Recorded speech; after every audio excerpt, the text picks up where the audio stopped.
অমিতাভ বচ্চন ও জয়া বচ্চন ঘোষণা দিয়েছিলেন তাদের হবু বউয়ের নাম। তবে বচ্চন এবং কাপুর পরিবারের আত্মীয়তার সম্পর্ক প্রায় জমে উঠেছিল।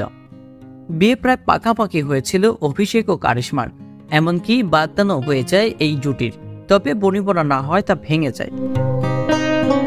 2002 সালে অভিষেক কারিশমার বিয়ের খবর ছিল বলিপাড়ার ঝলমলে খবর। সবাইকে চমকে দিয়ে বচ্চন পরিবার ঘোষণা করেছিলেন ছেলের বাগদানের সেই তথ্য। কারিশমা কাপুরের মা জানিয়েছিল কম প্রতিষ্ঠিত অভিষেকের সঙ্গে মেয়ের বিয়ে দিতে চান না, তাই বিয়ে ভেঙে যায় বিয়ে। কিন্তু এই তথ্যটি পুরোপুরি সঠিক নয়।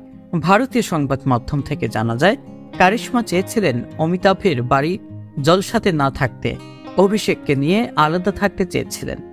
কিন্তু বাবা অন্তরপান অভিষেক নিজের বাবার সঙ্গে এমনটা করতে পারেননি।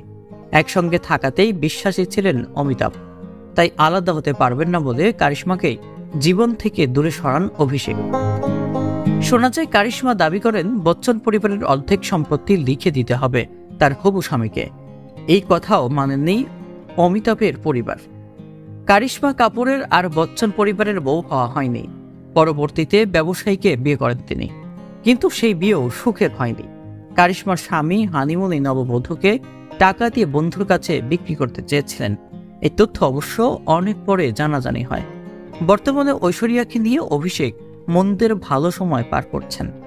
তাদের বিচ্ছেদের গুঞ্জন শোনা গেলেও সেসবের কোনো সত্যতা পাওয়া যায়নি।